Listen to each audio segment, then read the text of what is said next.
Ko'rgazmada Kamoliddin Behzod nomidagi Milliy rassomlik va dizayn instituti 2-3 bosqich jami 12 nafar talabalarning 40 dan oshiq grafik asarlari namoyish etilmoqda. Ma'lumot o'rnida Ford fransuzcha so'z bo'lib, metalga ishlov berish orqali tasvir tushirish usulini anglatadi. Litografiya esa yunoncha so'zdan olingan bo'lib, toshga rasm chizish ma'nosini bildiradi. Linogravyura esa linoleum yuziga tasvir tushirish orqali bajariladigan bosma grafika turidir. Bu usullar rassomdan nafaqat ijodiy mahorat, balki kimyoviy jarayonlar va metal bilan ishlashda katta aniqlikni talab etadi.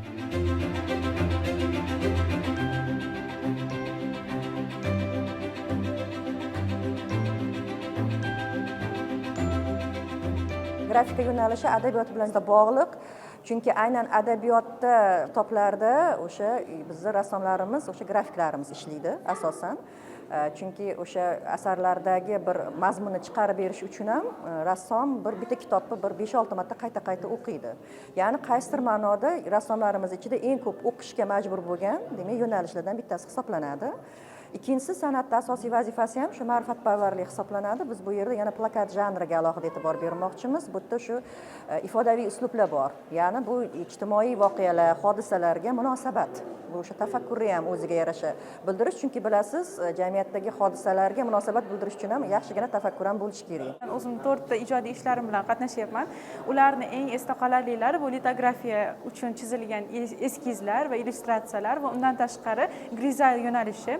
Hozirgi kunda grafikada eng e'tiborni jalb qiladigan yo'nalishlardan, texnikalardan biri. Chunki grizel uslubida Mahallam ko'chalari nomli ikkita diptix ishimni qo'yganman bu yerda va o'sha ishimni boshqa rasmlarimdan farqli jihati bu yerda soya va yorug'likning bir-biri bilan kurashi aks etgan. Asarim litografiya usulida ishlangan, nomi Bahor deb nomlanadi.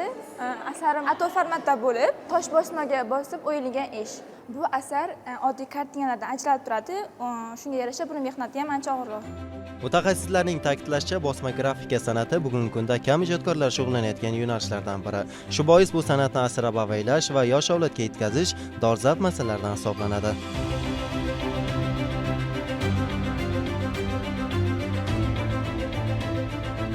Litografiyamizni biz olsak, institutimizda litografiyamiz ancha yillardan beri ishlab kelmoqda. Bu toshga ishlanadigan turi. Aport metal, sink, rux, alyumin metallariga igna yordamida chiziladigan san'at turi hisoblanadi. Bular bizning boshqa san'at turlari bilan farqi, tirajimiz bilan farqi bor.